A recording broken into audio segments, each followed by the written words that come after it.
सज्जनों,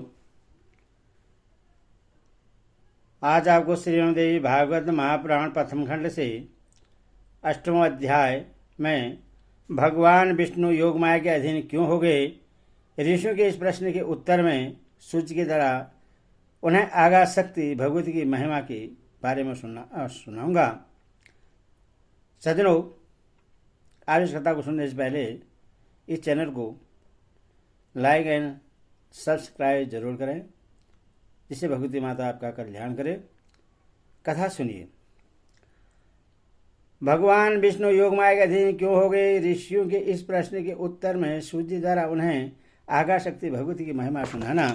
ऋषिगण बोले, हे महाभाग, हमें इस कथानक में महान अद्भुत शेष है।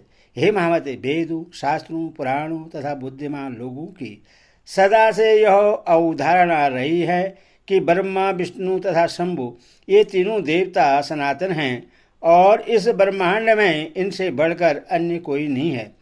ब्रह्मा जगत का सर्जन करते हैं, विष्णु पालन करते हैं और शंकर प्रलय काल में संहार करते हैं। ये तीनों ही इसमें कारण हैं। ब्रह्मा, विष्णु और महेश ये तीनों देवता एक ही मूर्ति के तीन स्वरूप हैं। ये लोग कर्मश और रज, सत्व और तम गुणों से युक्त होकर अपना अपना कार्य करते हैं।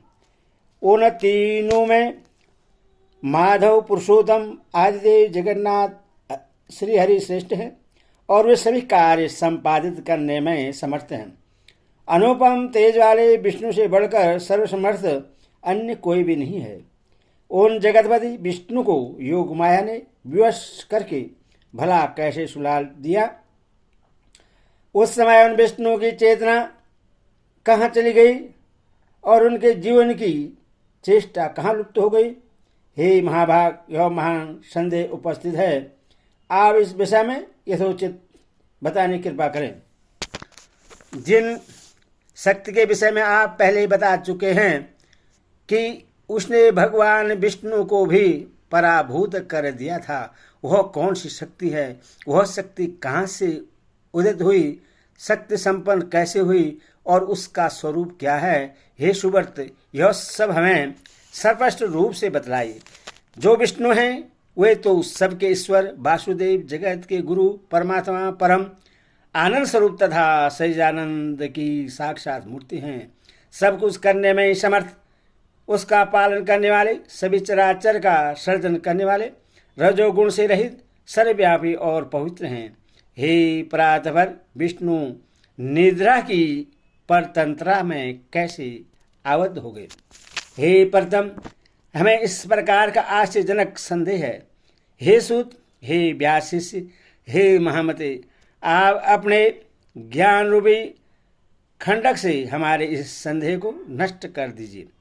सूची बोले, हे मुनिजन, इस चराचर जगत में कौन ऐसा है जो इस शंका का समाधान कर सके, जबकि ब्रह्मा के पुत्र सनकादि मुनि तथा नारद, कपिल आदि भी इस विषय में मोहित हो जाते हैं। हे मुनिश्रेष्ठ, हे महाभाग, तब इस जटिल समस्या के समाधान में क्या कहूँ। देवता भगवान विष्णु ही सर्वव्यापी एवं सभी भूतों के रक्षक कहे गए हैं। उन्हीं से इस चराचर समस्त विराट संसार की सृष्टि हुई है। वे सभी देवता परमात्मा को नमस्कार करके नारायण, ऋषिकेश, वासुदेव, जनार्दन रूप में उनकी उपासना करते हैं। कुछ लोग महादेव, शंकर, शशिशेखर, त्रिनेत्र, पंचवक्त, शूलपाणी और वृषध्वज के रूप में उन्हीं की उपासना करते हैं। सभी वेदों में भी त्र्यंबकम, कर्दवी, पंचवक्त, गौरी, देहाधारी, कैलाशवासी, सर्वशक्ति, समन्वित, भूत गणों से सेवित एवं दक्ष यज्ञ विंशक आदि नामों से उनका गुणगान किया गया है। हे महाभागे, वैदिक विद्वान लोग सूर्य आदि नामों से भी नित्य प्रातः, सायंकाल तथा मध्यकाल में संध्या करते समय विविध प्रकार की स्तुतियों से उन्हीं की प्रार्थना करते हैं। सभी वेदों में सूर्योपासना श्रेष्ठ कही गई है तथा उन महात्मा का नाम परमात्मा कहा गया है। वेदों में सर्वस्व वेदज्ञों द्वारा अग्निदेव की भी स्तुति की गई है।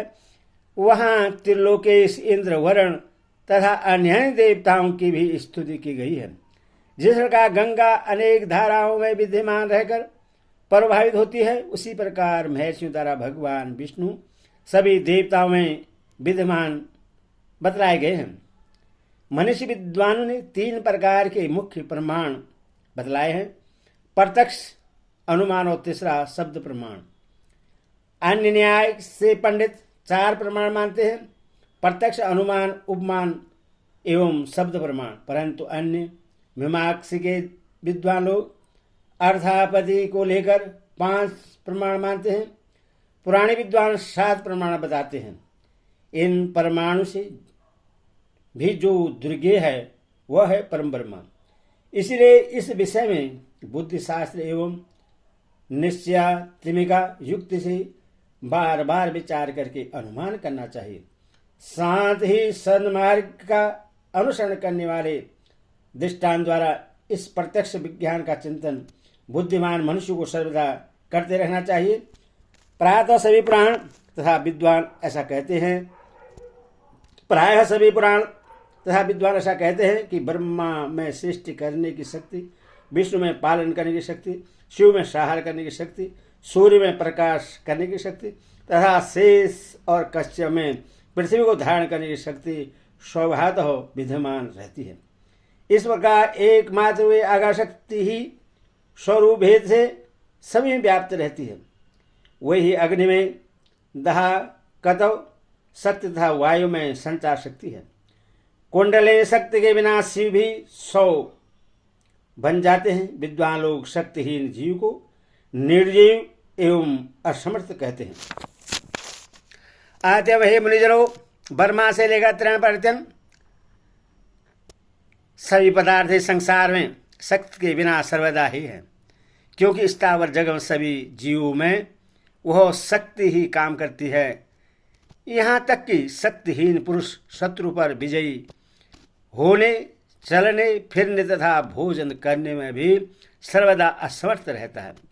यह सर्वस्व व्याप्त रहने वाली आदि शक्ति ही ब्रह्मा कहलाती है। बुद्धिमान मनुष्य को चाहिए कि वह अनेक प्रकार के यत्नों द्वारा सम्यक रूप से उसकी उपासना करे तथा उसका चिंतन करे। भगवान विष्णु में सात्विक की शक्ति रहती है, जिसके बिना वे अकर्मण्य हो जाते हैं। ब्रह्मा में राजसी शक्ति है, वे भी शक्तिहीन होकर शिष्ट कार्य नहीं कर सकते। और शिव में तामसी शक्ति रहती है, जिसके बल पर वे संहार कृत्य संपादित करते हैं। इस विषय पर मन से बार बार विचार करके तर्क वितर्क करते रहना चाहिए। शक्ति ही संपूर्ण ब्रह्मांड की रचना करती है, सबका पालन करती है और इच्छानुसार इस चराचर जगत का संहार करती है। उसके बिना विष्णु, शिव, इंद्र, ब्रह्मा, अग्नि, सूर्य और वरुण कोई भी अपने अपने कार्य में किसी प्रकार भी समर्थ नहीं हो सकते। हे देवगण, शक्ति युक्त होने पर ही अपने अपने कार्यों को संपादित करते रहते हैं। प्रत्येक कार्य कारण में वही शक्ति प्रत्यक्ष दृष्टिगोचर होती है। मनुष्य पुरुषों ने शक्ति को सगुणा और निर्गुणा भेद से 2 प्रकार का बतलाया है। सगुणा शक्ति की उपासना अनासक्त जनों और निर्गुणा शक्ति की उपासना अनासक्त जनों को करनी चाहिए। धर्म, अर्थ, काम, मोक्ष इन 4 पदार्थों की स्वामिनी वे ही निर्विकार शक्ति है। विधिवत पूजा करने से वे सब प्रकार के मनोरथ पूर्ण करती है। सदा माया से घिरे हुए अज्ञानी लोग उस महाशक्ति को जान नहीं पाते। यहाँ तक कुछ विद्वान पुरुष उन्हें जानते हुए भी दूसरों को भ्रम में डालते हैं। कुछ मंदबुद्धि पंडित अपने उदर की पूर्ति के लिए कली से प्रेरित होकर अनेक प्रकार के पाखंड करते हैं। हे महाभाग, इस कली में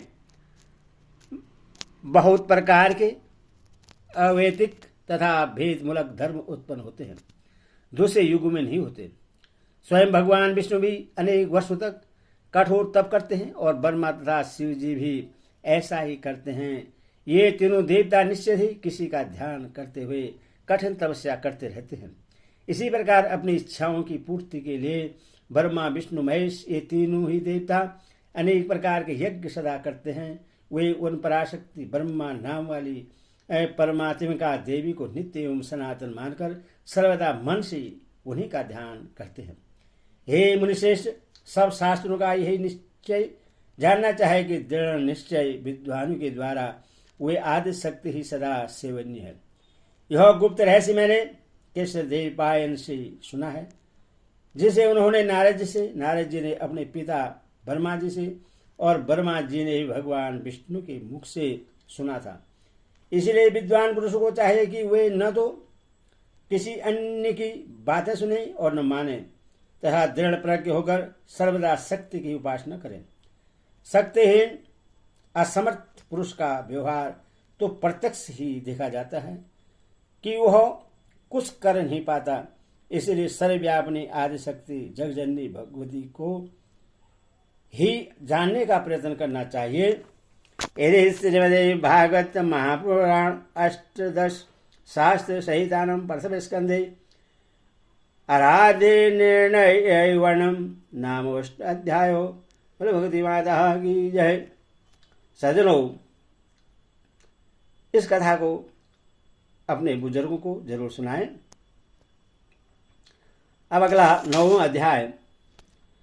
भगवान विष्णु का मधु केटव से 5000 वर्ष तक युद्ध करना, विष्णु के द्वारा देवी की स्तुति तथा देवी द्वारा मोहित मधु केटव का विष्णु द्वारा वध के बारे में इस कथा में सुनाऊंगा। सज्जनों, इस कथा को सुनने से पहले इसको सब्सक्राइब और लाइक जरूर करें, जिससे भगवती माता आपका कल्याण करे। कथा सुनिए। भगवान विष्णु का मधु केटव से 5000 वर्षों तक युद्ध करना, विष्णु के द्वारा देवी की स्थिति था, देवी द्वारा मोहित मधु केटव का विष्णु द्वारा वध। सूत जी बोले, हे मुनिजनों, जब जगत गुरु भगवान विष्णु के शरीर से निद्रा देवी निकली, उस समय उनके नेत्र, मुख, नासिका, भुजा, हृदय तथा वह स्थल से निकल कर वे शरीर तामस शक्ति आकाश में स्थित हो गई।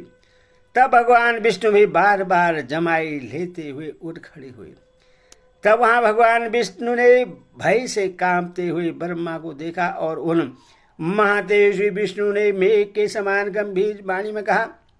विष्णु बोले, हे कमलोद्धव ब्रह्मा जी, आप तपस्या छोड़कर यहाँ कैसे आ गए हैं? आप इतने चिंतित एवं भयभीत क्यों हो रहे हैं? ब्रह्मा जी बोले, हे देव, आपके कानों के मैल से 2 महादानव पैदा हो गए हैं, जो महाभयंकर एवं महाबली हैं, जिनका नाम मधु केटव है। उन्हीं दोनों की भय से मैं आपके पास आया हूँ। हे जगतपति, हे वासुदेव, आप मुझ भयभीत तथा कृत्य भी विमूढ़ की रक्षा कीजिए। विष्णु बोले, ब्राह्मण, अब आप निर्भय हो जाइए। उनकी मृत्यु निकट है, इसीलिए वे यहाँ युद्ध करने के लिए आएंगे और मैं उन दोनों दैत्यों का वध करूँगा। सूर्य बोले, इस प्रकार भगवान विष्णु ब्रह्मा से कह ही रहे थे कि वे दोनों मत वाले महाबली दैत्य ब्रह्मा जी को ढूंढते हुए वहाँ आ गए। वहाँ पहुँचे वे श्रेष्ठ मुनियों, हे श्रेष्ठ मुनियों, वे दैत्य उस महासागर के जल में बिना किसी अवलंब के निश्चित होकर खड़े थे। उन अहंकारी राक्षसों ने ब्रह्मा जी से कहा, तुम भागकर इनके पास क्यों आए? अब तुम युद्ध करो। इनके देखते देखते ही हम लोग तुम्हें मार डालेंगे। तत्पश्चात से सैया पर सोने वाले इस पुरुष को भी मार डालेंगे। इसीलिए तो हम दोनों भाइयों से या तो युद्ध करो अथवा यह कह दो कि मैं तुम्हारा सेवक हूँ। सूर्य बोले, उन दैत्यों का वचन सुनकर भगवान विष्णु ने कहा, अरे दावेंद्रो, तुम दोनों मेरे साथ यथेच्छ युद्ध करो। मैं तुम दोनों दैत्यों का घमंड चोट चोट कर डालूंगा। हे महाभागो, तुम दोनों की लड़ने की इच्छा है और अपने को महायोद्धा समझ रहे हो तो आ जाओ। सूत जी बोले, भगवान का यह वचन सुनते ही उन दैत्य के नेत्र क्रोध से लाल हो गए और जल में खड़े निराधार वे दोनों भयंकर दानव युद्ध करने को तैयार हो गए। इनमें मधुदैत्य कुपित होकर विष्णु से युद्ध करने के लिए शीघ्र ही चल पड़ा और केशव वहां खड़ा रहा। दो मत वाले वीरों के समान मधु और विष्णु में बाहुयुद्ध होने लगा। जब मधु थक गया तो केशव उनसे लड़ने लगा। इस प्रकार कर्मश कुपित एवं मंदात दोनों दैत्य परम प्रतापी भगवान विष्णु के साथ बारी बारी से बाहुयुद्ध करते रहे। उस समय वह उस युद्ध से दृष्टा ब्रह्मा और आकाश में स्थित आदिशक्ति देवी थी। बहुत दिनों तक युद्ध करते करते भी वे दैत्य नहीं थके। तब भगवान विष्णु को ग्लानि होने लगी।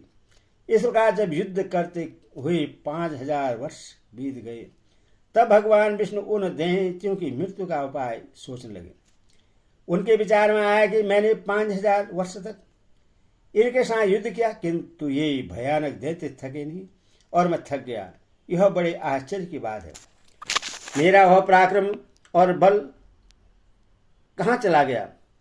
ये दोनों मुझसे लड़ते हुए भी स्वस्थ हैं। इसका कारण क्या है? अब मुझे अच्छी तरह विचार करना चाहिए। इस प्रकार चिंता में पड़े हुए विष्णु को देखकर वे दोनों मत वाले दैत्य अत्यंत हर्षित हुए और मेघ के समान गंभीर वाणी में बोले, हे विष्णु, यदि तुझमें अब बल न हो अथवा युद्ध से थक गए हो तो सिर पर हाथ जोड़कर कह दो कि मैं तुम दोनों का सेवक हूं, अथवा यदि सामर्थ्य हो तो हे महामते, आओ हमारे साथ युद्ध करो। आज हम लोग तुम्हें मारकर इस 4 मुख वाले पुरुष ब्रह्मा को भी मार डालेंगे। सूर्य बोले, उस महासागर में उपस्थित महामना विष्णु ने उनके वचन सुनकर सामनीति के अनुसार मधुर शब्दों में कहा। विष्णु बोले, यह सनातन धर्म है कि थके हुए, डरे हुए, शस्त्र त्यागे हुए, गिरे हुए एवं बालक पर वीर लोग प्रहार नहीं करते। मैंने तो यहाँ 5000 वर्ष तक युद्ध किया। मैं अकेला हूँ और तुम दोनों भाई समान बल वाले वीर हो और दोनों बीच बीच में बारी बारी से विश्राम भी करते रहे हो। अब मुझे भी थोड़ा विश्राम कर लेने दो, तत्पश्चात मैं पुनः लड़ूंगा, इसमें संदेह नहीं है। बलि एवं मंदोमत, तुम दोनों भी कुछ विश्राम कर लो, तब मैं विश्राम करके न्याय धर्मानुसार युद्ध करूंगा। सूर्य बोले, भगवान विष्णु की बात सुनकर दोनों दानव भी युद्ध करने की इच्छा से कुछ दूर जाकर विश्राम करने लगे। उन्हें बहुत दूर बैठे देखकर चतुर्भुज भगवान विष्णु उनके मरने का उपाय सोचने लगे। ध्यान की अवस्था में होकर विचार करने पर उन्हें ज्ञात हो गया कि इन दोनों को देवी के द्वारा इच्छा मृत्यु का वरदान प्राप्त है, इसी कारण ये थकते नहीं हैं। वे सोचने लगे कि मैंने व्यर्थ ही युद्ध किया, मेरा सब परिश्रम व्यर्थ गया। इस वरदान की बात को जानकर भी अब मैं कैसे युद्ध करूं? यदि युद्ध न भी करूं तो भी ये दैत्य यहाँ से हटेंगे कैसे? यदि इनका विनाश न होगा तो वर प्राप्त दोनों दुर्धर्ष दैत्य सबको दुख देते रहेंगे। देवी ने जो वरदान इन्हें दिया है वह भी अत्यंत कठिन है। अत्यंत दुखी, रोगी और दीनहीन प्राणी भी स्वेच्छा कभी नहीं मरना चाहता। तब भला वे दोनों मंदोमत दैत्य क्यों मरना चाहेंगे? अतएव अब मैं सब चिंता छोड़कर उन आदिशक्ति भगवती विद्या देवी की शरण में जाऊं, जो सबकी मनोकामनाएं सिद्ध करने वाली है, क्योंकि बिना उनके प्रश्न हुए कोई कामनाएं पूर्ण नहीं होती। ऐसा मन में विचार करते भगवान विष्णु ने आकाश में स्थित परम सुंदर स्वरूप वाली योग निद्रा भगवती शिवा को देखा। उन्हें देखते ही योगेश्वर अनंत भगवान विष्णु उन दोनों दैत्यों के विनाश के लिए हाथ जोड़कर वर प्रदानी भगवती भुवनेश्वरी की स्तुति करने लगे। विष्णु बोले, हे देवी, हे महामाये, हे सृष्टि सारकारिणी, हे आदि अंत रहे, हे चंडी, हे भुक्ति मुक्ति प्रदायिनी शिवे, आपको नमस्कार है। हे देवी, मैं आपके सगुण तथा निर्गुण रूप को नहीं जानता, फिर आपके जो असंख्य अद्भुत चरित्र है उन्हें कैसे जान पाऊंगा। मैंने आपके अत्यंत दुर्घट प्रभाव को आज जाना है, जबकि मैं आपके द्वारा प्रेरित योग निद्रा में विलीन होकर अचेत हो गया था। बर्मा ने मुझे बड़े यत्न से बार बार जगाया था, किंतु मैं अपनी 6 इंद्रियों के संकुचित होने के कारण जाग न सका। हे अंबिके, उस समय मैं आपके प्रभाव से अचेत हो गया था।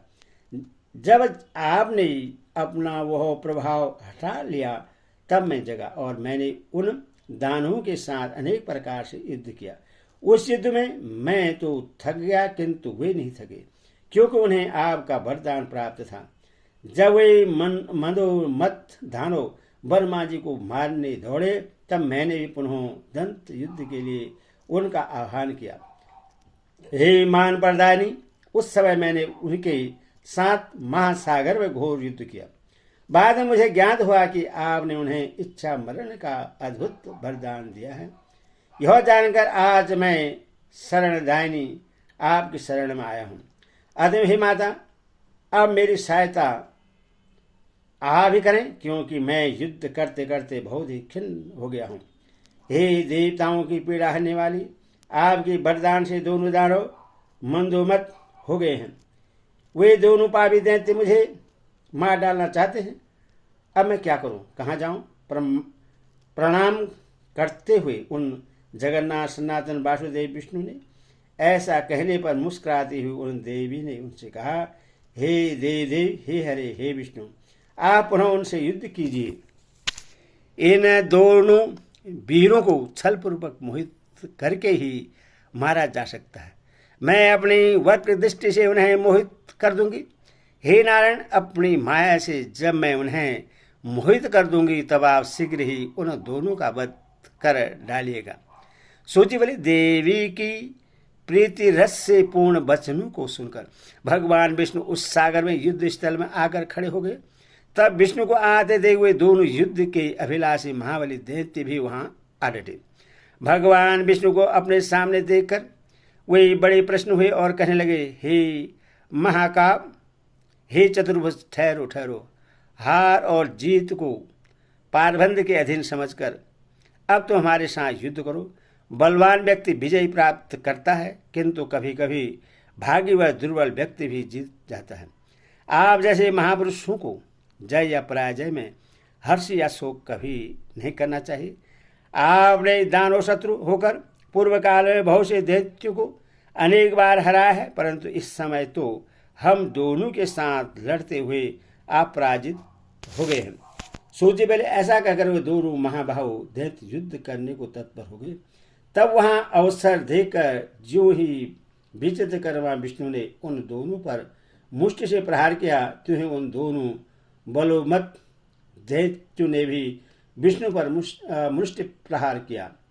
इस प्रकार उनमें परस्पर महाभयंकर युद्ध होने लगा। उन दोनों महाबलशाली दानवों को युद्धरत देकर नारायण श्री हरि ने दीन दृष्टि से भगवती की ओर देखा। सूजी बोले, विष्णु की ऐसी करुणाजनक दीन दशा देखकर अरुण नेत्र वाली भगवती उन दोनों दैत्यों की ओर देखकर हंसने लगी और उनने दूसरे काम बाणों के समान मंद मुस्कान युक्त तथा प्रेम भाव से भरे हुए अपने कटासों से उन पर प्रहार किया। इस प्रकार देवी के कटास को देखकर वे पापी मधु केटव अत्यंत मोहित हो गए। वे कामांध दानव अपने ऊपर भगवती की विशेष अनुकंपा जानकर